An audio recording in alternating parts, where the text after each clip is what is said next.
Good afternoon, everyone, and welcome to part one of the course on designing pedestrian facilities for accessibility. My name is Mike Fitch with the Ohio LTAP Center here at ODOT, and we appreciate your participation in this training. Please note that today's session is the first of a four-part webinar series, with part two tomorrow and parts 3 and 4 next week. As we get started, please take a moment to locate the questions box in the GoToWebinar panel.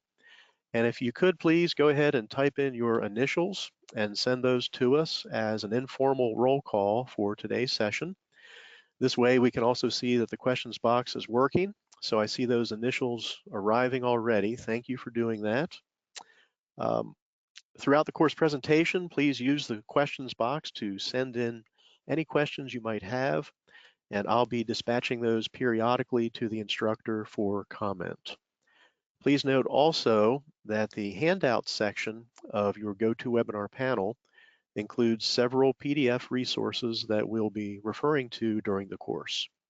With that, I want to go ahead and introduce our instructor, Dr. Ron Eck with the West Virginia LTAP Center. So hello, Ron. Hello, Mike, and welcome everyone to this session. Pleased to be here, pleased to see such a good turnout. And Mike, maybe before we get started, if we could do the first couple polling questions. Yes, absolutely. So we'll launch the first one, and here we go. Please participate in the polling questions. So first one is, what is your work affiliation? And we see the votes arriving already. Very good.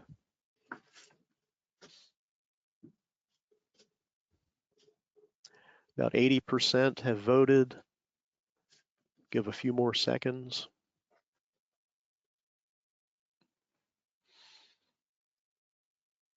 Okay, let's share the results. So Ron, from this group, we have 14% said state agency, 46% said local government with 50 or more employees, 6% said local government with less than 50 employees, 33% said private sector, and 1% said educational institution. Okay, good mix of folks. Pleased to see such good variety. Hopefully we have some good questions and discussion. And why don't we just do the second poll question as well, Mike? Sure, here we go. This is just to give me a feel for what your sort of challenges are. I realize you may have challenges in all of these areas, but what's your biggest challenge? Yep, and these are some pretty detailed choices, so we'll give everybody some time to read through those and respond. Okay, already the votes are coming in. That's good.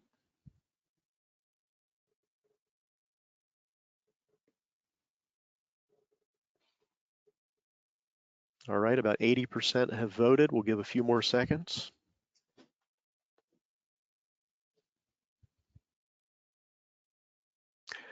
So here we go. We'll share the results. Ron, 55% said compliant curb ramps. 19% said staying at or below maximum cross slope of 2%. 9% said crosswalks. 9% said walkway surface condition. And 8% said accessible pedestrian signals. Okay, good. That's probably what I would have expected. Certainly curb ramps are an issue. Thank you, Mike. You're welcome. So with that, why don't we get started? Here is my information, my contact information, my email. Feel free if questions or concerns or something come up after the session, feel free to shoot me an email. I'm always glad to try to give my thoughts on something, or if you want another set of eyes looking at something, I'm glad to try to do that. A little bit about me. I'm a civil engineer. My specialization has been in traffic engineering, roadway safety, and in pedestrians and accessibility. About, I don't know, a few years ago, I had a chance to spend a week outside of Baltimore, Maryland, for a Federal Highway Administration Train the Trainer class. And it was a pretty intense week. In the morning, we listened to the experts lecture to us. And in the evening, they even worked us in the evening. In the evening, we students, as we were, had to present lectures to the experts and they critiqued us. But for me, the best part was the afternoon. In the afternoon, they took us out on the streets and sidewalks of this Baltimore suburb and put us in wheelchairs. They blindfolded us and gave us canes. They put low vision goggles on us, and they gave us various assignments to travel the sidewalks and streets of this Baltimore suburb. Obviously, we can't do that in this format today, but if you ever get a chance to spend some time in a wheelchair or using a cane or low vision goggles to simulate vision impairments, I encourage you to do so, because it really gives you a kind of a different appreciation of some of the challenges faced by individuals with disability. And since that time, I've been teaching this class and others, and you can see the Federal Highway or US DOT logo. These are not the original slides that they gave us a few years ago. Some of them are, but for the most part, I've tried to update them and keep them current with the ADA criteria. Just a couple disclaimers, and then we'll get into the heart of the material.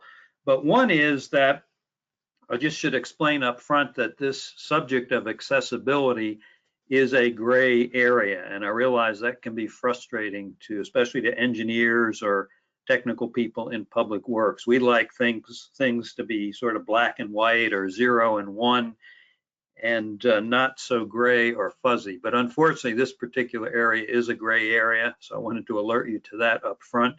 And the second thing is that this topic also is very context sensitive. So I encourage you to ask questions, but don't be offended or not trying to be a smart aleck if in response to one of your questions, I might say it depends, because in this area, it truly does depend on the specifics of the specific location you're working with. So what might work for a curb ramp, say in northwestern Ohio in the Toledo area, might not work in southeastern Ohio, say along the Ohio River, because of different terrain, different buildings, different utilities. In fact, what might work on one side of town in Toledo for a curb ramp might not work on the other side of town, because there's different buildings, different drainage, different utilities.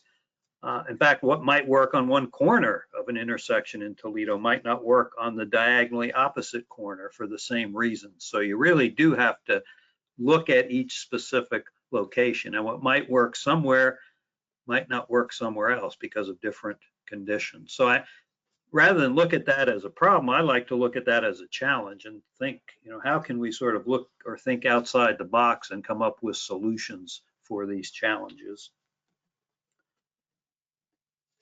So our course objectives, this is what I hope over the next 4 classes that we will accomplish. I want to talk mainly today about some of the applicable laws and regulations and guidelines that relate to accessibility for people with disabilities. We'll talk about the requirements for accessibility in existing facilities versus new construction versus alterations. And we'll explain what we mean by each of those. Also today, primarily, but throughout the session, we will look at some of the challenges in the public right-of-way that people with disabilities face. And PROW, you probably see that again, that's my acronym for the public right-of-way. That's the sidewalks along the streets and roadways, the crosswalks that cross streets and roadways, the traffic signals, the roundabouts, on-street parking, things that you all probably deal with on a day-to-day basis. That's what we're talking about in the public right-of-way. We're going to spend a good bit of time reviewing the design elements needed to achieve accessibility in the public right-of-way. But in addition to that, we're also going to look at some best practices where we kind of go above and beyond the minimum requirements to try to make a safe and friendly facility or infrastructure for people with disabilities. Here's our agenda to kind of let you see the lay of the land before we get started. We have 4 days, of course. Today, the material we hope to discuss is covered or is shown in red. Talk a little bit about laws and regulations, a little bit about pedestrian characteristics, And throughout each day, I'll have a video, an access board video to share with you that will also maybe help you understand some of the characteristics of pedestrians with disabilities. And then today we will also start into discussing the pedestrian access route, as it's called. And this is where we get into the requirements such as width and cross slope and surface condition and those kinds of things. We'll continue that tomorrow, and we'll also get started looking at curb ramps. Next week on part 3 or day 3, we'll continue looking at curb ramps and some examples. We'll also talk about detectable warning surfaces, the truncated domes that are typically found at the base of curb ramps. There's always a good bit of interest in that. Many of you may have questions about that. So we'll spend some time talking about the detectable warning surfaces.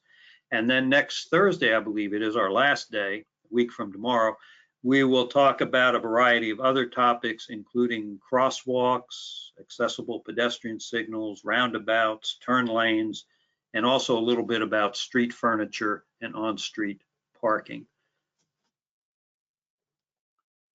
Before we get too far into this, a few disability facts. And when you look at disability statistics, it's important to keep in mind you need to pay attention to what age groups people are talking about, because as you might suspect, the prevalence of disabilities varies widely with age. But in this first bullet, we look at the US population over age 15, and about 1 out of every 5 Americans, about 21%, has a disability. About 7.5 million Americans have hearing disabilities. And hearing's important whether we realize it or not in terms of crossing traffic or listening for traffic sounds when we're waiting to cross a street. Those of us that have, say, normal or near normal hearing may take that for granted, but as we'll see, pedestrians who have vision impairments, especially those who are blind, hearing is very important to listen for traffic sounds to help them navigate and know when it's safe to cross the street or not. About 8 million Americans have a vision disability, and there's 2 main types.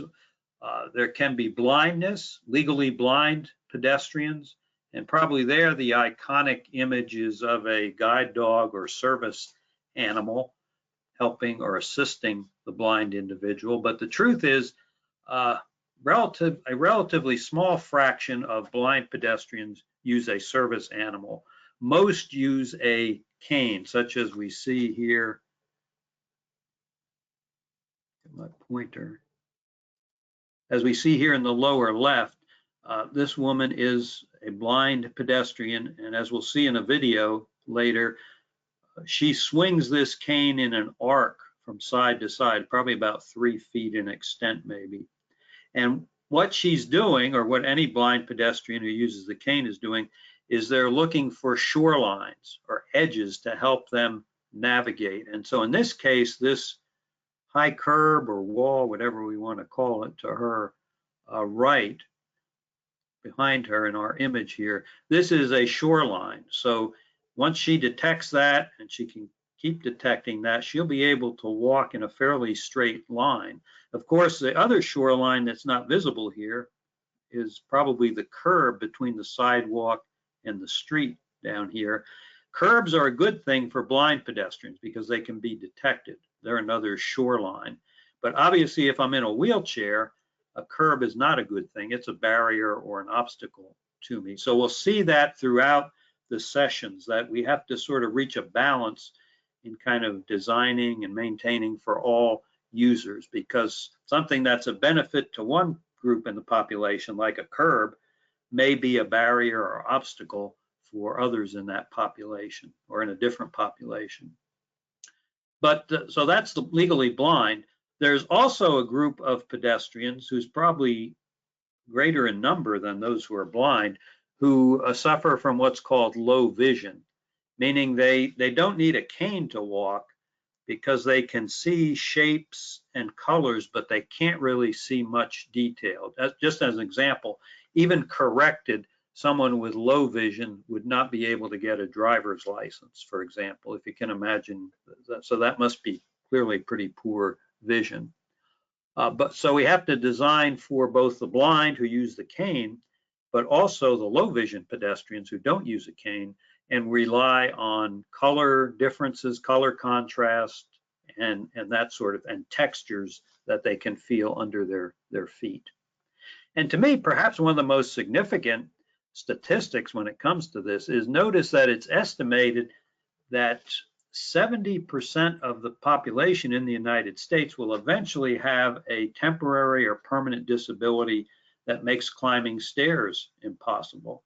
And those of you that are able-bodied, maybe sometime in your life you've been temporarily disabled due to an injury or some sort of surgery or something like that, where maybe you had to use crutches or a walker, or maybe you were in a wheelchair for a short period of time. So think about that. That's over 2/3 of our population. It's estimated at some point in their lifetime will not be able to climb stairs.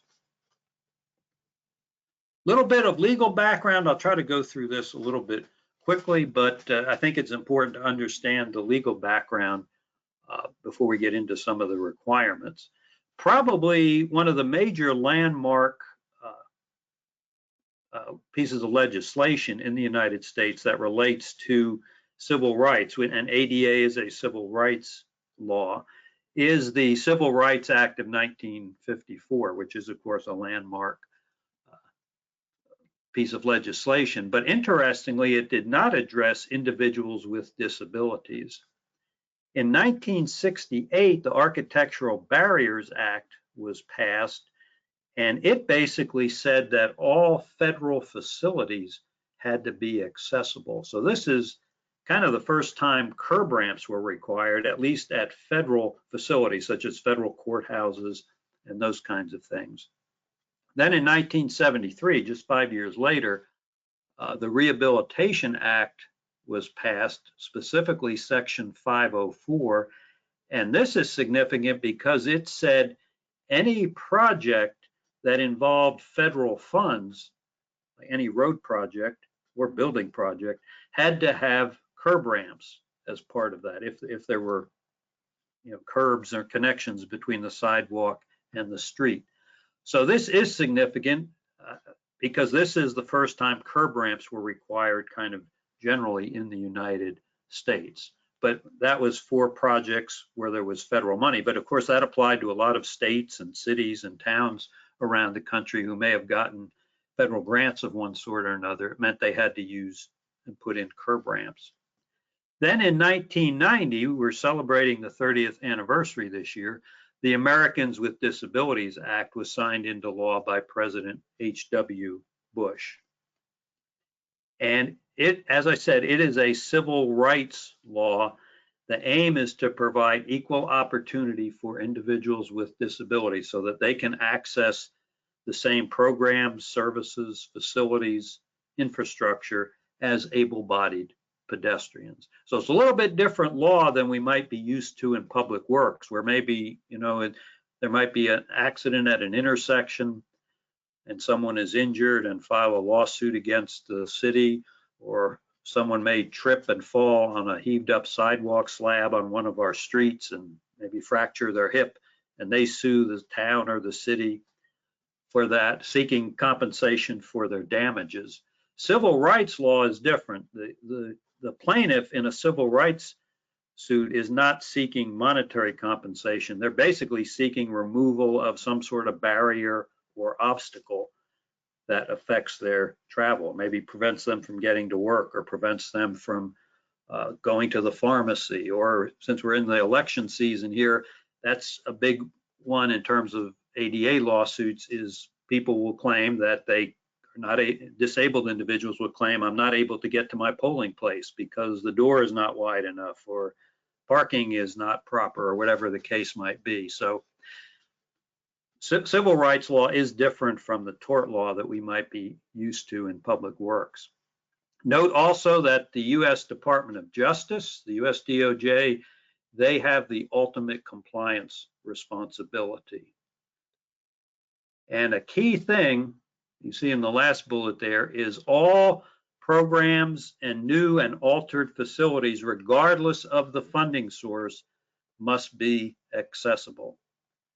Remember, the earlier law, the Rehab Act of 1973, said, say, sidewalks built with federal funds had to have curb ramps. But ADA says all new and altered facilities, regardless of the funding source, must be accessible. ADA, of course, is pretty comprehensive. It deals with employment, telecommunications, the private sector. We're not going to get into all of that today. Our focus is going to be on Title II that I've highlighted in red here, which deals with state and local governments, because it's based on your answers to the polling question. It seems that everybody here is either with a state or local government, or if you're in the private sector, you do work for or with state and local government. So this applies to what all of you do in terms of state and local government activities and facilities. And this is the basic requirement of Title II. Notice that an entity, state or local government, needs to ensure that individuals with disabilities are not excluded from programs, services, and activities.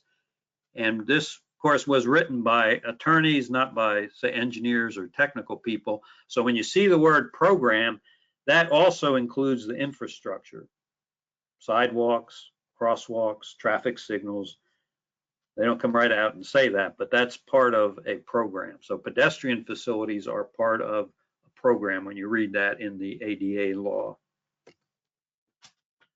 Here are some of the basic requirements for entities with 50 or more employees. So I don't know if you recall, on my one polling question, I had the local governments broken down by 50 or more or less than 50 employees. And some of you may have asked why I was doing it that way. That's because that's how ADA phrases it. And I should note that that 50 or more, that's employees in the entire agency, not just in public works or the street department. That's the entire agency.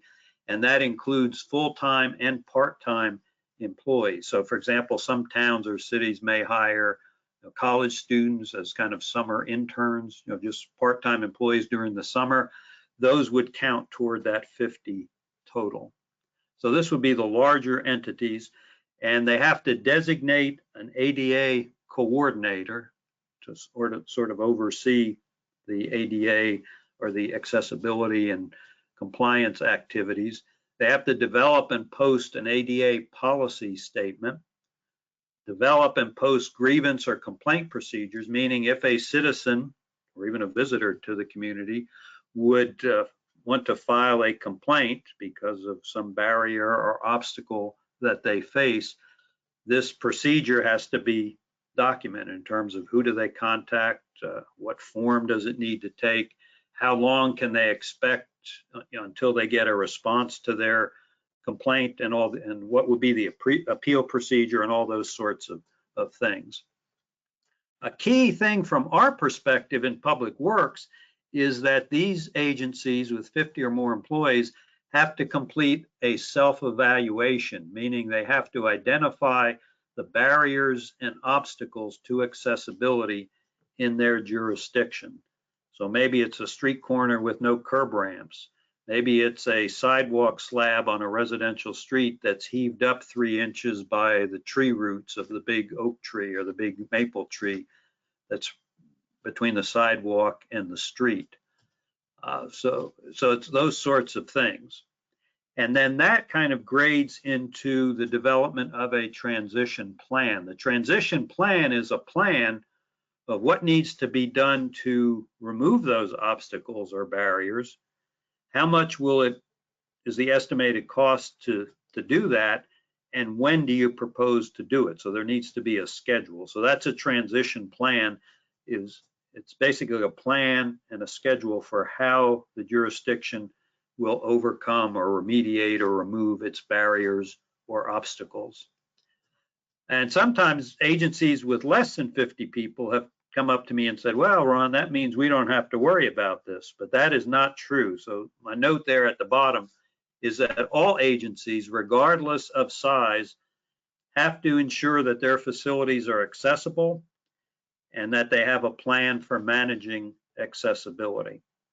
I believe the ADA law says that there should be a plan for managing accessibility, or there should be a written plan or something like that. But personally, I don't know how you can sort of manage or plan for handling these accessibility issues unless you have it in writing. To me, it would be pretty scary to just have it in the, in the mind or in the head of the mayor or the street supervisor or whatever it might be, because what happens if they leave or they retire or those sorts of things, then you may lose your plan. So to me, even the small entities should have some sort of written plan for managing accessibility.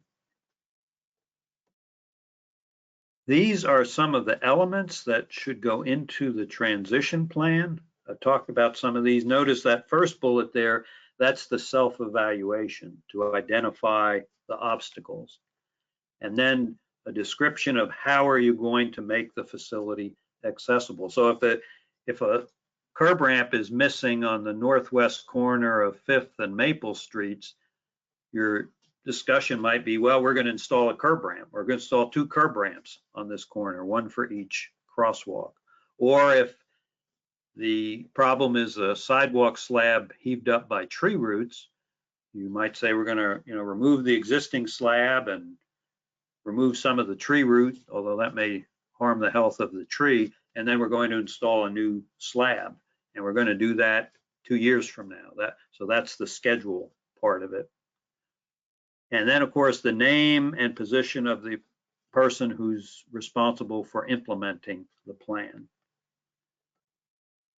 These are the right-of-way facilities that should be included in the transition plan. Notice curb ramps, and I put required there. One thing to keep in mind, and I'll probably repeat this throughout the session, all of this is important to comply with the law and provide accessible facilities, but the DOJ and the courts, through their actions, are telling us that they consider curb ramps to be the basic element of accessibility. So I tell people, really, we should be giving top priority to curb ramps because the courts and DOJ consider them to be the basic element of accessibility. So notice that's why I say curb ramps are a required part of the transition plan. Sidewalks, parking lots, pedestrian signals at intersections. Many of you may have a transit system, a bus system in your jurisdiction. Those bus stops need to be part of that transition plan. Many of you probably have shared use trails or multi-use trails. That hard surface trail, if that trail has a transportation function, it needs to be part of the transition plan and needs to comply with the ADA requirements. For example, I'm here in Morgantown, West Virginia today, which is my home. We're fortunate because of the many railroad lines that used to travel through this area to serve the coal mines that used to be here. We have a great network of what we call them rail trails, formerly railroad right-of-way that have been converted into trails. And most of those are 10 foot wide asphalt surface multi-use trails. And it's been really neat for me to see over the years that these trails are used by people on foot and especially by bicyclists who commute to and from work on these trails. So that's what I mean. The trail has a transportation component to it. It's more than just a recreational trail, although certainly these trails also have obviously handle recreational uses. But if you have a hard surface shared use trail, that needs to be part of your transition plan, as well as parks and recreational facilities. So that's it for transition plans. There is a class available, I think I taught it with Mike back in maybe August, on transition plans, if anyone's interested in more detail on preparing transition plans. But in this class, I just wanted to give you the basics about transition plans. This is what Title II says about new construction and altered facilities. And notice they must be designed and constructed to be accessible to and usable by persons with disabilities. We'd all probably agree that's when it's easiest to make something accessible, is when we're designing it and building it brand new. But another issue is alterations, as they're called. What if we kind of reconstruct something or change something? What are the requirements in terms of making it accessible? And in this case, when it comes to one type of activity that public works agencies engage in, the courts actually have kind of told us what to do here. In 1993, there was a landmark court case, Kinney versus Jerusalem, from the city of Philadelphia. Howard Jerusalem was the Secretary of Transportation for PennDOT, the Pennsylvania DOT, and both PennDOT and the city of Philadelphia, of course, had roads and streets in the city. And for some reason, even though citizens were complaining and asking for curb ramps, when the state and the city resurfaced roads in the city, they did not install or upgrade curb ramps. And so Kinney and others just got so frustrated, they said, if you're not going to work with us, we're going to take you to court. And they did go to court. And the decision has affected public works people in a number of ways, but the key thing I want to talk about here is this second bullet. I'm paraphrasing the court here. It was actually in, of course, legalese type language, but basically, when we resurface a road or street, that triggers the requirements that curb ramps be installed if none existed, or that the curb ramps be brought up to current criteria as part of that project. And obviously that affects us in public works in a big way, since most public works agencies do significant resurfacing or overlays or other pavement sort of treatments, especially during the summer months in this part of the country. So let's look at that just for a minute. And notice that wording is kind of vague. It's just roadway resurfacing. To a judge or an attorney, that may sound pretty clear, but would you agree, to those of us in public works, there's many, many ways to resurface a street. And so for a couple decades, there was considerable confusion and actually inconsistency from one part of the country to the other in how this was interpreted.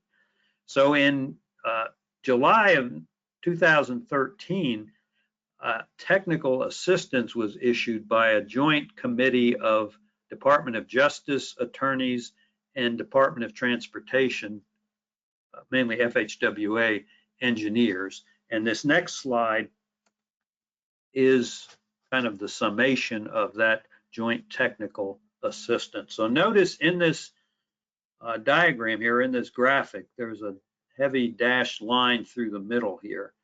Everything above this line is considered maintenance. Everything below the line is considered an alteration. And the difference is, if you do a maintenance operation, you do not have to touch the curb ramps. But if what you do to your street is an alteration, then as part of that project, you have to make sure there's compliant curb ramps on the corners. So let's look at these. Some of these, pavement patching potholes, that's maintenance. Crack filling and sealing, that's maintenance. Some of these other things, spot high friction treatments, that's kind of a spot treatment. They consider that to be maintenance. Slurry seals are maintenance. Things like painting, line painting, painting left turn arrows in a turn bay, or the word stop ahead on the pavement, those are maintenance activities. Snow plowing for northern climates, those are maintenance activities. We don't have to worry about the curb ramps. But notice down here, they say addition of a new layer of asphalt. So it doesn't matter how thick or thin it is. If you're adding a new layer of asphalt, that's an alteration. Mill and fill, that's where you might mill off 2 inches of asphalt and put 2 inches back. And I would argue, well, I haven't really changed the elevation of the roadway. I've just made it smoother for motorists, bicyclists, people in wheelchairs, pedestrians. But mill and fill is considered an alteration. And so as part of that project, the curb ramps would need to be upgraded. So at this point, I'll see if anybody has any questions on this, because this is always an important issue. And if you have questions while you're typing them in, I have one other comment to make. And that is, remember I talked about gray areas. This is one of the gray areas. While, say, crack filling and sealing would be a maintenance operation, if I do 2 or 3 of these operations at once, that may rise to the level of an alteration. But again, that's a gray area. I can't tell you specifically. I can share with you an example from my state from the summer before this past summer. One of our big arterials through town here in Morgantown is a concrete surface, 5-lane arterial. I don't know, maybe 25, maybe 30 years old even. So in the spring and summer of 2019, the West Virginia DOT came in, and there were real bad problems with spalling of the concrete and potholes. So they patched some of the concrete. The joints were in bad shape. The ride quality was really bad. So they repaired the joints. And then when all that work was done, the last step, they did diamond grinding. So they did 3 of these, quote, maintenance operations. But the team within the DOT, and maybe a consultant was involved as well, I'm not sure, but the team that was working on that project, they made the determination that doing pavement patching, joint repairs, and diamond grinding, and this was probably a 2-mile section of arterial, they felt that that was really an alteration to the roadway, not a maintenance project. So as part of that project, they also upgraded the curb ramps, including at a number of different driveway. It was an arterial with a lot of strip development along it, so they also upgraded the curb ramps at the driveway crossings as well. Mike, any questions come in on that topic? Yes, Ron. We have a question from Brian who says, what would be considered alterations versus maintenance on a pedestrian bridge served by ramps?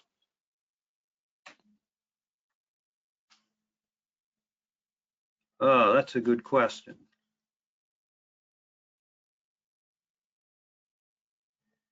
I would probably look to this for guidance, but I realize on bridge there may be additional sort of maintenance activities. And this is just personal opinion, I would say if it sort of affects the surface in one way or another, then I would consider that an alteration.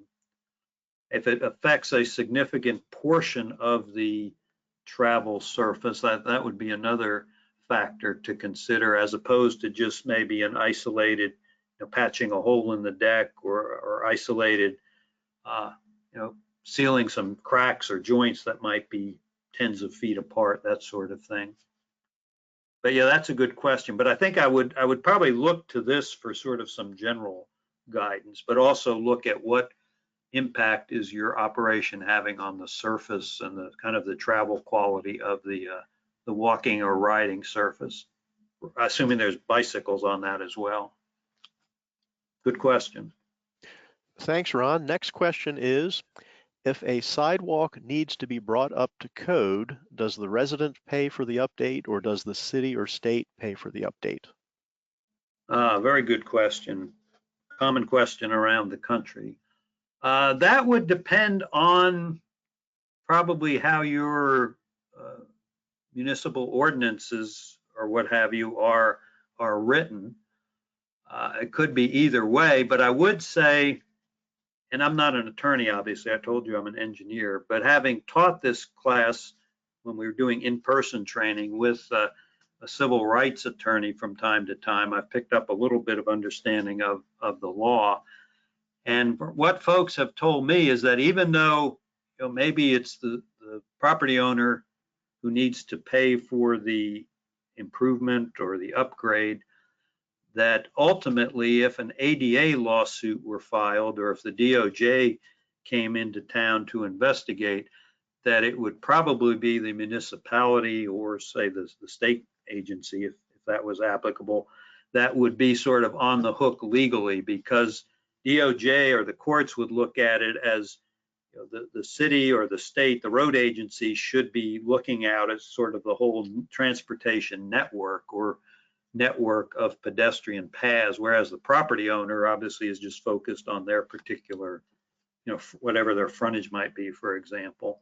So you can handle it either way, but just keep in mind that probably the ultimate responsibility in the event of a lawsuit or DOJ action, the road entity, the city or the state, in my opinion, would probably have the greatest legal exposure. Thanks, Ron. Next question is from Chris, who says, what about a traffic signal upgrade project, such as replacing the strain poles, new controller, signal heads, etc.? Good question. Can I delay that probably till next Thursday? I know that's a long way off, but we will talk about signals and accessible signals. And that's one of the things we'll talk about is what would be an alteration from that standpoint. Okay, thank you. But that causes me to think of maybe someone else had this question, because this question comes up sometime. Somebody might say, well, we're paving, say 8 blocks of Adams Street through town. And one of the blocks, and so we need to put in curb ramps because this is an old part of town. There were never curb ramps put in. So we realized as part of that project, paving project, we have to install curb ramps. But between 1st and 2nd Street, there's a line of maple trees between the sidewalk and the street, and those maple trees are old and big, and they've heaved up the sidewalk slab. So even if we put in curb ramps at the corner, someone in a wheelchair still can't get between 1st and 2nd Street because the sidewalk slabs are all heaved up. As part of that paving project, do we also have to make sure there's an accessible sidewalk between 1st and 2nd? And that's an excellent question. And it points out, I guess, how sort of maybe the legal side of things here differs from what we might think of in terms of, say, engineering. This Kinney versus Jerusalem was a court agreement or opinion, and it basically just relates to curb ramps on the corner. So when we resurface a street, we're obligated to retrofit or upgrade the curb ramps on the corner. Kinney versus Jerusalem does not require us to make sure the sidewalks between those corners are accessible. But what DOJ and the courts would expect is that if there is a barrier or obstacle, like I mentioned, a heaved up sidewalk slab between those corners, that location should be part of the agency's transition plan, and there should be a schedule of when that condition will be corrected. Okay, good discussion.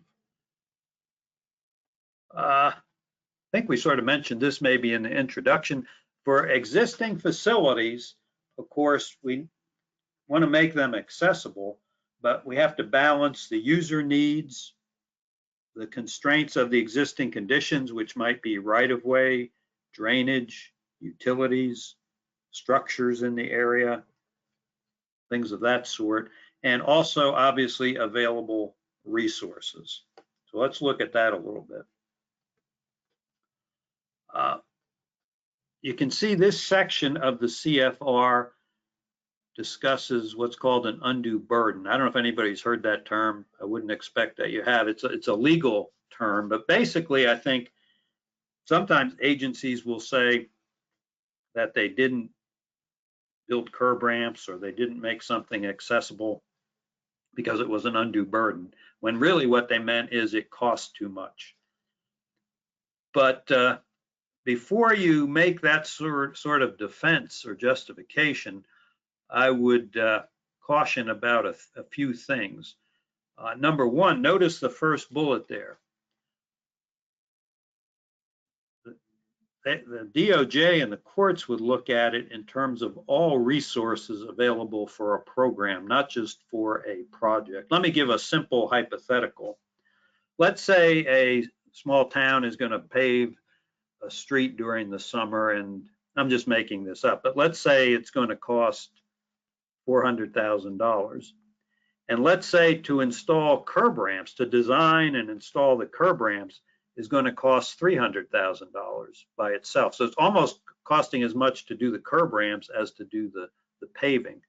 And one reaction by a municipality might be, well, that's an undue burden. That's costing too much. It's, you know, what, 3/7 of the project is the curb ramps, almost as much as the paving. But the way the DOJ or the courts would look at it is they'd look at that city's entire budget, not just for that project. So if the city's entire budget is, I don't know, say $50 million, that $300,000 out of 50 million is really what sort of chump change. That's not a significant amount of money. So just, if you're going to claim undue burden, recognize that when it's being judged, it's going to be based on all resources available for a program, not just for that project. And if you're going to make this claim, make sure you have good documentation and clear statement of reasons. I'd want to have photographs and maybe sketches and drawings to show why it could not be done. And we also have to keep in mind that what constitutes an undue burden is not really our decision. Ultimately, it's going to be decided by the courts. But here's maybe a simple example to sort of illustrate how I would sort of approach these things. The before case is here on the left. You can see a sidewalk here along this wall. This wall apparently is a historic wall. At least that's what the municipality claimed. They claimed they could not touch that wall. But I think you can see the sidewalk, not wide to begin with, and then the signal pole is right in the middle of it. So even an able-bodied pedestrian pretty much has to go into the street to go around that pole. There is a curb ramp here, but it's probably too steep, and certainly it doesn't have a level turning space at the top. So it's not a compliant curb ramp.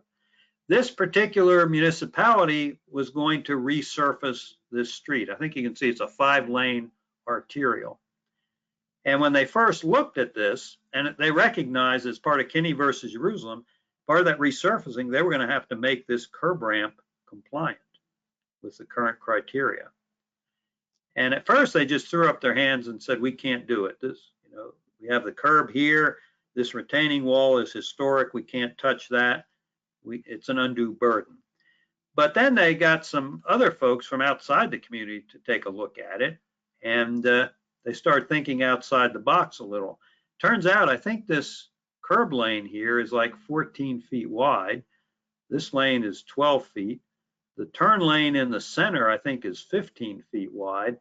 And they started asking, do we really need a 14-foot wide curb lane and a 15-foot wide turn lane in the center and 12-foot wide lanes? Can't we get by with narrower lanes? And that's what they did. They narrowed the width of each of the lanes, and that gave them some additional dimension here to widen the sidewalk. And this is what they did. Notice they didn't have to touch the wall. They widened the sidewalk. Now there's an accessible route between the curb and the pole. Now they have a compliant curb ramp here, and they did it. To me, it's a good solution for everybody, able-bodied and disabled. And they did it just by thinking outside the box a little bit. So that's what I like to encourage. Title II says alterations must meet the minimum design standards to the extent practicable to do so. That's sort of the bottom line. If DOJ comes in, or if the courts make an opinion on a lawsuit that might be filed against an agency, that's what they're going to look at. Did the agency make the facility accessible to the maximum extent practicable? So sort of think of that as the bottom line. Maybe you can't comply with the letter of the law in a particular case, but is it at least accessible to the extent practicable to do so? And if you can't comply, then you need to demonstrate, as I say, with documentation, that it's technically infeasible to do so. Don't just say it costs too much or it's an undue burden. Show that it's technically infeasible to do so. And here's a little example, maybe not your typical situation, but this is Juneau, Alaska. I don't know if anybody's ever been there. Beautiful city, kind of like West Virginia, a lot of, in fact, more so than West Virginia, big changes in elevation. Juneau goes from sea level to, I don't know, maybe a couple thousand feet, more or less above sea level. And here's an example. Notice this little street, kind of a dead end street or alley here, and then pretty steep steps going up the ridge or the mountainside there. I'm not sure where they go, but they go to, maybe there's more development at the top there. But let's imagine the city is going to resurface this street, and they recognize as part of that they have to do curb ramps. Looks like there's no curb ramp here on this corner, and they want to make their facilities accessible. Well, think about making this mountainside accessible. You probably have to purchase these properties, demolish what appear to be homes or apartments, and put a switchback up that mountainside. Well, that ADA doesn't intend for us to do that. We don't have to purchase properties and demolish them and take up an entire hillside to put up switchbacks. It's probably technically infeasible to make that accessible. But we need to make it accessible to the extent practicable to do so. So to do that, we'd need to know what's up here. And I'm going to make some assumptions just to show you my thinking. But let's imagine maybe the city building, City Hall is up there. And, or maybe not even City Hall. Let's just say the meeting room where the city holds its council meetings every month or every 2 weeks, because it has a nice view overlooking the water and the mountains in the background. So every 2 weeks they hold council meetings up there. Well, if that's the case, if that's the only reason people might need to go up there, rather than use steps or a switchback or something, are there some alternate methods? Could we have a shuttle van service that runs an hour before and after the meeting that would shuttle people using the road system up to that meeting room? So you're making it accessible to the extent practicable to do so, but we're not, in that case, we're not trying to make the steep terrain accessible. So again, think about how you can make things accessible, because that's the bottom line. And it may not always be changing your infrastructure or putting in switchbacks or that sort of thing. But when you're claiming technical infeasibility, the documentation is important. In fact, it's critical. ADA also requires that agencies maintain facilities and keep them in operable and accessible condition. We can't just build something and kind of forget about it and let it deteriorate. We have to keep it in accessible working condition. And there's a number of examples of maintenance, of course. Obviously, just like roads and streets, sidewalks deteriorate, they weather, they may get cracks or potholes or surface spalling or whatever it might be. So those need to be addressed as they occur. Certain parts of the country, vegetation may overgrow a sidewalk. Other parts of the country, that may not be an issue. But here in the East, that vegetation growth is an issue.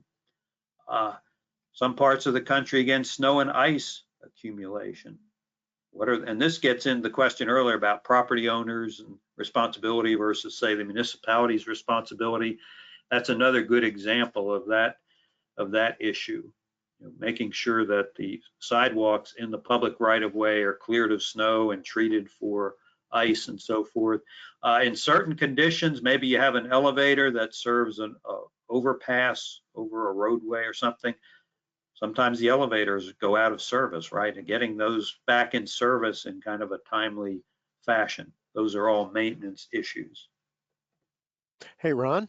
Yes. We have a question from Lauren who says, how does the sidewalk maintenance requirement work in cities where the sidewalks are the responsibility of the adjacent property owner? I would say similar to what I answered before. I mean, certainly the way your ordinance may be written, it is the responsibility of the property owner. But the city probably also needs to sort of monitor that and keep the property owners sort of on the ball, if you will, because as I said earlier, I think if there was a lawsuit filed because of an issue, maybe a heaved up sidewalk slab like I keep referring to, I think ultimately the legal exposure would be with the municipality, with the governmental entity rather than the private property owner, at least in terms of how DOJ would look at it.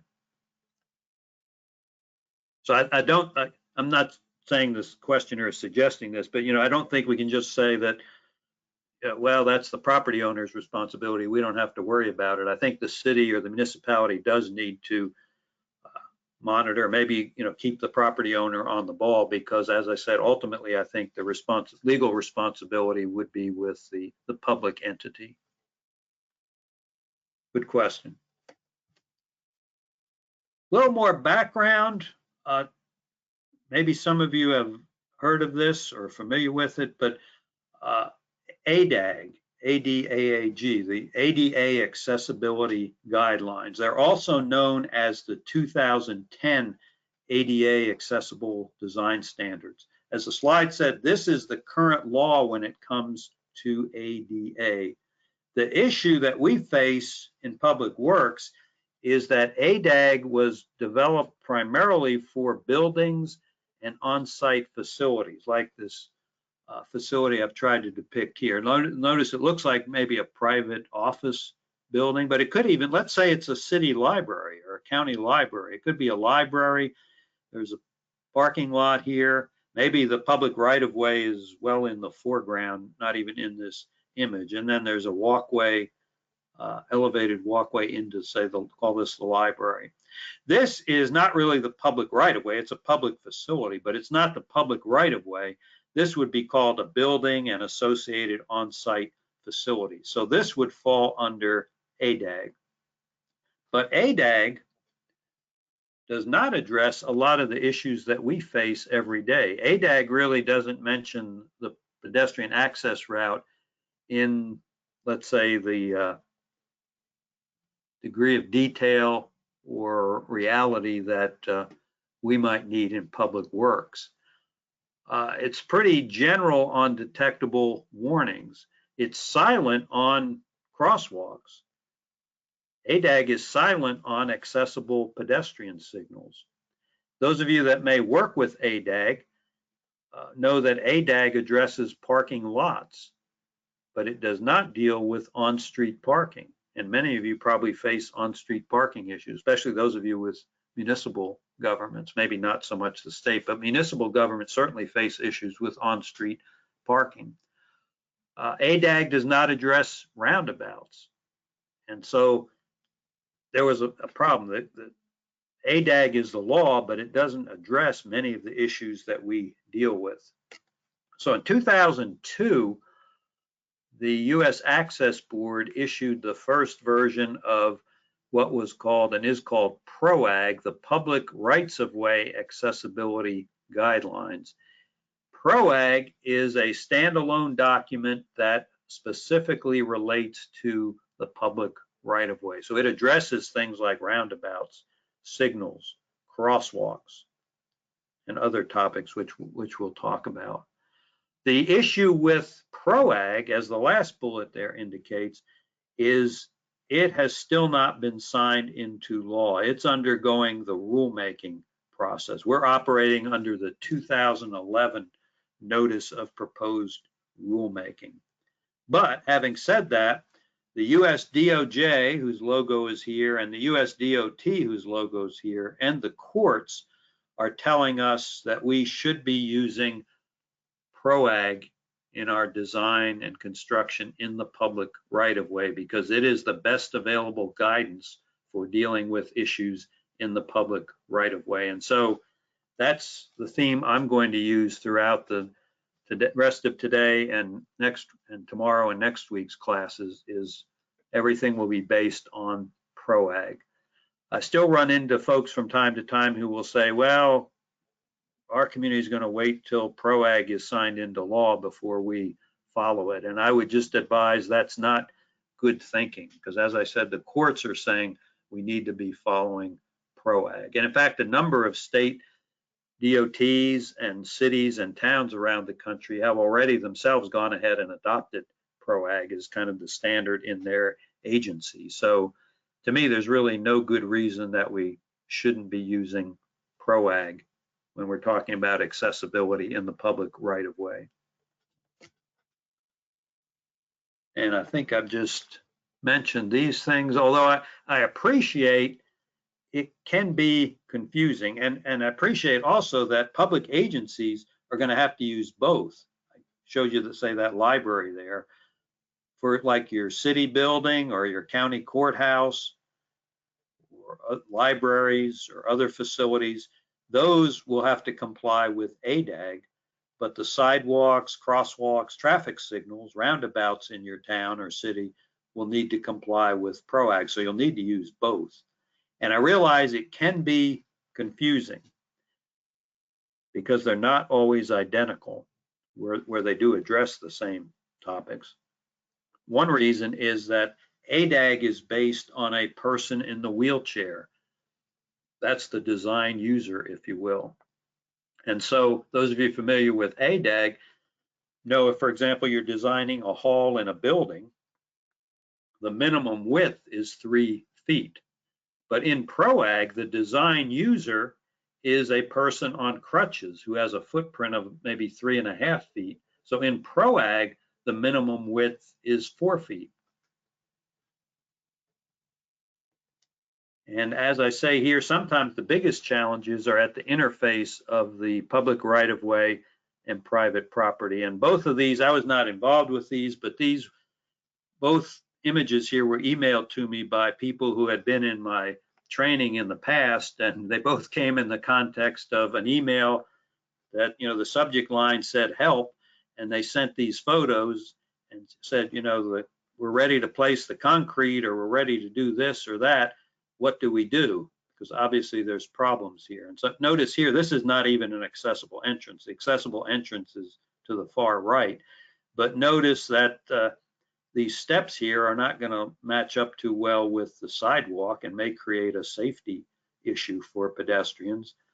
Here's a scene of new sidewalk went in, and now they're going in and making the connections between the sidewalk on the public right-of-way and the sidewalk to the dwelling at this particular property.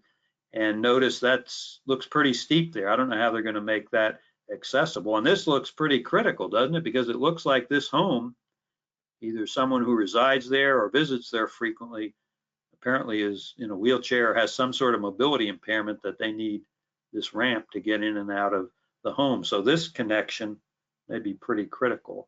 And I don't have answers immediately for either of these, but what I would say is it shows the importance of, at the planning stage, before you're actually making your forms or placing your concrete, there needs to be coordination and communication between the property owner, or I get maybe in this case in the upper left, maybe the architect who designed this or whatever, but to discuss and coordinate how you're going to handle these connections between the private property and the public right-of-way. Any questions to this point? So that's sort of the background to ADA and to what we'll be talking about. Ron, there was just a general question about availability of this presentation. So I just want to remind everybody that in your GoToWebinar panel, under the handouts section, we have a PDF copy of the presentation for each of the 4 days of this training course. Yes, thanks, Mike. So we're still in the background, but one more thing I'd like to talk about before we get into the PAR is a little bit about the pedestrian environment and some of the challenges faced by individuals with disabilities. And when we talk about the pedestrian environment, this is what many people may think of, right? A sidewalk in town, residential area, or in a commercial retail district, but a sidewalk used by all types of pedestrians. Certainly that's the pedestrian environment. But we go counterclockwise here, this crosswalk, which connects sidewalks on both sides of the street. The point I want to make is under Proag, crosswalks are part of the pedestrian access route. So they must be accessible, and we'll talk about this, but they must be accessible in terms of grade, cross slope, surface condition, and so forth. And then if you'll allow me, I'm going to jump up here to the upper right. This is one of those multi-use trails I was talking about that serves both. This looks like recreational users here. It looks like a dad with his daughter maybe and the dog out on a nice afternoon. But I'm sure this trail probably also serves some transportation purposes, people moving between destinations in that area. And so this is obviously a pedestrian environment. This trail would also need to comply with Proag. And then down here in the lower right, we see a roadway with paved shoulders. And it looks like, I guess that's a stroller, isn't it? Not a wheelchair, but we see someone pushing, I guess, a stroller on that paved shoulder. And a question I get sometimes is, well, since there's a pedestrian on that shoulder, are you saying that paved shoulders have to comply with the Proag requirements in terms of cross slope and surface and so forth? And the answer is no. In general, a paved shoulder does not have to comply with the Proag requirements. The exception would be if, and there's a few around the country, but the exception would be if the agency designates this paved shoulder as part of the pedestrian access route, then it does have to comply with the Proag requirements. But again, in general, your typical paved shoulder along a roadway is not part of a pedestrian access route. And it also sort of begs the question, I mean, one reason why you wouldn't want it part of the pedestrian access route is think about a blind pedestrian walking on this shoulder. It's hard to see the edge of the shoulder here, but they could probably detect the edge of the shoulder here, maybe between the grass and the pavement, or there might be a lip like a curb there. So they have a shoreline maybe on one side, maybe, but how about here? That painted line, edge line cannot be detected. So there's no shoreline there. So a blind pedestrian could wander out into the street or into the roadway without even realizing it. So that's one of the kind of difficulties or practical realities of why you would not want a paved shoulder to be part of your pedestrian access route, is because how would a blind pedestrian stay on that path or within that path? So briefly, look at some characteristics of pedestrians. First category we'll look at is those with mobility impairments, and they probably have limited agility, maybe issues with balance, speed, endurance. You know, they can't go too far before they need to maybe stop and rest. And this would apply to some able-bodied pedestrians as well. I mean, I come from a family of walkers. My mom and dad walked many miles each day during their lives. And my dad tried to walk even into his early 90s. And he didn't consider himself disabled, but his gait had changed. He needed to rest periodically. His balance wasn't what it was when he was a younger man. And so the point is, these things that we do to comply with Proag and ADA really benefit all pedestrians. So things like firm level surfaces, adequate width, limited cross slope, and we'll talk about these things, and curb ramps. And think about curb ramps don't only benefit, say, this fellow who's in his power chair here to move between the sidewalk and a street, but a curb ramp benefits a mom or dad pushing their child in a stroller, benefits delivery people who use wheeled carts to deliver things to homes or businesses. So these things benefit everybody. And with people with mobility impairments, we talk about movement barriers. And I think you can see one here. Notice this ramp on this foreground side of the street looks relatively new. It lacks detectable warnings.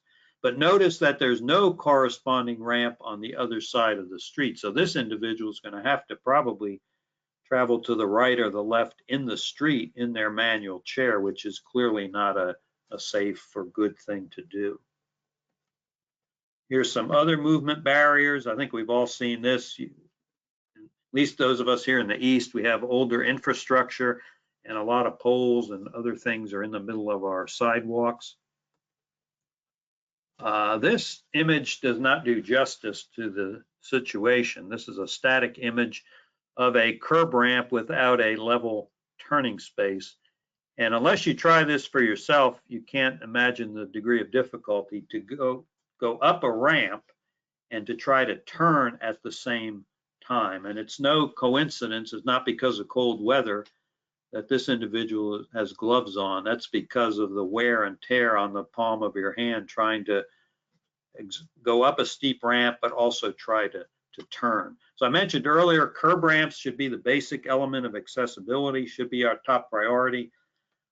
You won't find this in ADAG or Proag, but Ron's personal opinion is that with curb ramps, a key thing should be there needs to be a level turning space at the top of each ramp, not only for individuals in wheelchairs like you see here, but the last few years of his life, my dad used a walker, one of these walkers with the wheels on the front and skids or skis on the back. And he would have a hard time making that turn, just as you see the wheelchair there. He found it a lot easier to turn his walker on a level turning space as opposed to trying to do it on a slope like that. And then you can't read this, but this is a marked bus stop in this particular community. Notice it's kind of a gravel pad. The sidewalk is out of view here at the bottom of the image, but grass, as we'll talk about, is not an accessible surface. So someone in a wheelchair can't just go from the sidewalk across that grass to this gravel pad. Gravel is not an accessible surface either. So again, to get to that bus stop, someone in a wheelchair or maybe a walker is going to have to walk in the roadway because that's the hard surface. So that's not a good situation either. Second category of pedestrians are those with vision disabilities. We talked about the blind and low vision pedestrians. They get their information from sounds, textures, and contrast. And we'll talk about this next Thursday, but this is an accessible pedestrian signal. What we can't appreciate here in this picture is that this also has audible tones associated with it. There's a locator tone that goes beep, beep, beep, beep, does that 24/7. That lets a visually impaired pedestrian know that there is a push button at the corner, and if they home in on that sound, they can find the push button. So that's an audible tone. And then when the walk indication comes up, that beep, beep, beep goes to beep, beep, beep, beep, beep, a much more rapid tone. But notice on the unit here, there's a raised arrow that's lined up with the crosswalk and in the direction of the crosswalk. That's called a tactile arrow. So that's using texture to give navigation information to a blind or visually impaired pedestrian. But notice sort of superimposed on it or behind it is a bold white arrow on that dark background. That big white arrow, good contrast, that is there for the benefit of the low vision pedestrian who can benefit from those strong contrasts. Individuals who have vision impairments experience information barriers. And here's a good example. Notice this is not even a roadway project, is it? It looks like a building storefront project or something. But notice the contractor or the property owner has strung a lot of yellow caution tape here. And it appears that under this scaffolding is the alternate route through that area. But the problem is, think about the pedestrian with a cane. They're probably not going to discover that tape, that yellow caution tape, until it goes across their chest, because that tape is too high to be detected by the cane, moving the cane in front of them. So this is a problem. You might say, what's the issue here? Because there's really no danger, I guess, behind that tape. But imagine there could be a 3-foot deep trench there. There could be freshly finished concrete behind there, and that could get dinged up with the cane tip. So what there should be here is a detectable barricade. Like maybe they should take one or more sheets of plywood here and create a barricade that that's detectable and prevents the visually impaired from getting into that workspace. Some other examples. This is in Virginia, I believe, historic community. This is not a curb, this concrete colored feature here. This is just concrete colored units that are installed here. The point is everything is at the same elevation, the brick sidewalk and the brick street. So it'd be very easy for someone who's blind to just wander out into the street without even realizing it. That's obviously not a safe situation. So there should be either a curb here or some sort of detectable warning to warn the visually impaired that they're about to enter the street. Here's another work area project. Is that detectable? I would say no. Is it accessible? Can a wheelchair get through there? No. Probably what's going to happen is both someone who's blind, they can probably feel this stuff with their cane tip, but for them to try to figure out what's going on is asking a bit much. They're probably going to turn around and try to get to the other side of the street. Same thing with someone in a wheelchair. They can't go into the street. There's a curb. There's a raised curb here, so they can't go that way. They're going to have to turn around and find a route to the other side of the street. In both cases, they've wasted or expended a lot of energy really for naught, if you will. We talked about hearing. Pedestrians do rely on hearing, whether we realize it or not. And so for the hearing impaired, we should make sure we have good sight lines for street crossings and put our information in visual or vibrotactile. Vibrotactile means the surface vibrates at certain points. And then the third category of disabilities is perhaps the most challenging to deal with. This is what are called cognitive disabilities. These are disabilities that affect information processing and decision making. For example, a traumatic brain injury is a cognitive disability. Autism, there's different levels of severity of autism, but autism is a cognitive disability. And obviously there's different levels of severity of autism, which makes it a challenge, as I said, to design for. But as best we can, if we can keep our environment kind of straightforward and direct, use uniform, commonly accepted symbols to communicate, that will make things better for those with cognitive disabilities. Just some design principles. Design the built environment to be usable by a wide spectrum of users. And they should be able to travel independently. And we should be doing this in the planning and design stage, not kind of retrofitting it as an afterthought. And just a few resources, if you're interested in the actual text of Proag, this is the current edition. Here's the link. Should be, if you're not already, you might want to become familiar with the Access Board website, www.access-board.gov. Since they're the government agency that issues Proag and ADAG, you'll always find the current versions of those guidelines there, but also they have a wealth of other information on the website, so it's worth checking out. And then, of course, the AASHTO Guide for Planning, Design, and Operation of Pedestrian Facilities. I believe there's a new revised edition forthcoming sometime soon, I hope. And then here's a publication, a little bit dated now, put out by the Access Board, a special report. But this has some great examples in it of retrofitting curb ramps to bring them into compliance with current criteria. So just some resources for your consideration. And with that, we'll take questions. I don't know if any have come in, Mike. Ron, we do not have any new questions at the moment, but just want to remind everybody that you are welcome to submit questions using that questions box. So please feel free to do so. Yes, I'll just echo that as well. But let's move on then to the pedestrian access route, to the PAR. And this appears in chapter 3 of Proag. This is sort of the table of contents of Proag, if you will. We're going to focus on chapter R3, the technical requirements.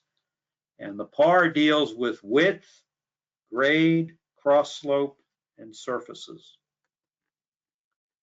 And again, this is where these apply. And remember, crosswalks are part of the PAR. Many of you may have overpasses and pedestrian overpasses and underpasses. Those also must comply with the PAR criteria. If there's elevators or lifts associated with those overpasses and underpasses, those must also comply. So these are elevators in the right-of-way. Elevators in, say, your city hall or in your public safety building, those elevators fall under ADAG because those are in a building. They're not in the public right-of-way. So that shows you how I realize this can get confusing. Also keep in mind, stairs and escalators shall not be part of the pedestrian access route. They're not accessible, in spite of what these images show, by wheelchairs. But I still think we shouldn't forget stairs and escalators, especially stairs. They still have a place in the built environment, I think. Obviously, we have to have an accessible route. We can't just have the stairs, but and I'll give you some examples as we go through the next few days, but I think stairs still have a place in our built environment, so we should not forget about those. And actually, we're going to show a video, but Mike, I think in the interest of time, since time is tight here, I think we'll show this next time, and I'll just continue on with the slides here. Okay. Width. Proag says the minimum continuous unobstructed clear width of the PAR shall be 4 feet measured from the back of the curb. Now, some agencies around the country have adopted 5 feet, and that's fine. You can exceed the Proag minimum in this case, but Proag minimum is 4 feet. And remember, the design user is someone using crutches or braces. And here you can see some examples. That's a 3-foot opening between the newspaper box there and the building. There you see someone on crutches. Notice how that's a wider footprint than the person in the wheelchair in the previous slide. But recognize, we said people should be able to travel independently, but sometimes people do want or need assistance or a companion. And so that 4 feet allows people to travel together or have their service animal with them. 5 feet for a wheelchair user and a companion that's walking, 6 feet for 2 wheelchair users. And to turn a wheelchair in a constrained location like this ramp with the railing here is, you need 5 feet minimum. And we'll talk more about that when we talk about turning spaces for ramps. The truth is, when Proag was being developed, there was a lot of discussion about what should be the minimum width. There were kind of 2 camps. One was promoting 4 feet and one was advocating for 5 feet. And obviously the 4-foot one, based on what I just told you. But I think the reality is the best, most sort of user-friendly sidewalk would be one that's 5 feet wide. Because notice 2 able-bodied pedestrians can walk comfortably side by side or past one another without one or the other having to step off the sidewalk. And in fact, I wouldn't be surprised if in the years ahead, Proag revised that to say that 5 feet is the minimum width of a walkway. Some of you may have seen this. This is the so-called zone system for presenting kind of the pedestrian environment. We have the curb zone here, a foot or so right at the street face of the curb.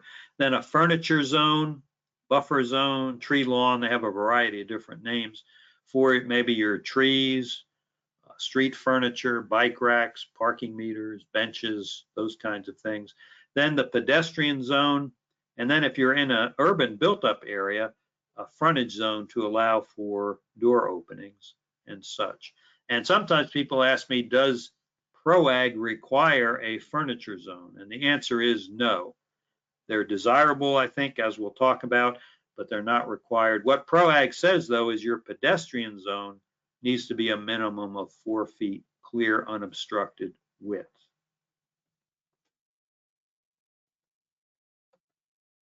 And here you can see some curb zone examples. Notice here, how about this? It looks like this SUV. This is a rolled curb. The SUV is parked sort of on the curb, and with this overgrown pine tree here, would you agree that's not 4 feet?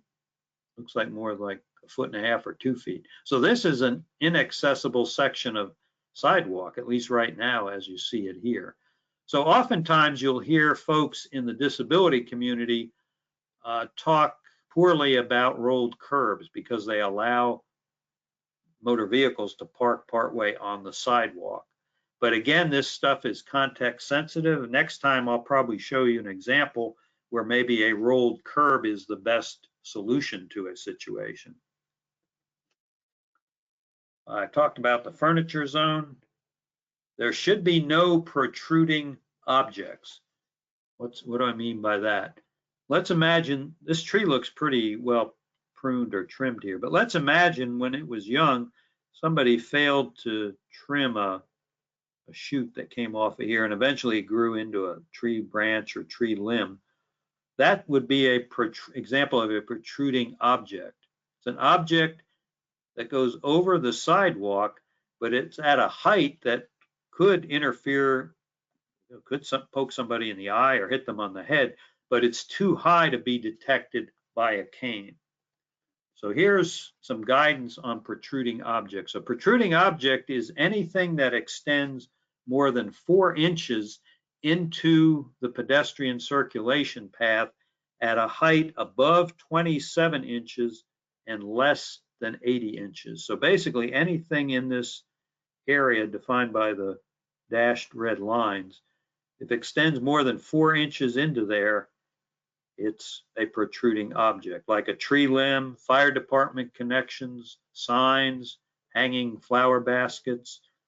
Notice this is not a protruding object because part of it extends below 27 inches, so this can be detected. But for example, we've all seen this, right? Sort of a trash receptacle maybe mounted on a pole, or how about a traffic signal controller box mounted on a pole? Oftentimes those are above 27 inches, so those are protruding objects. Where did these numbers come from? 27 inches or less, the cane will hit it before the pedestrian does. If it's more than 27 inches high, the pedestrian will run into it before they detect it with the cane.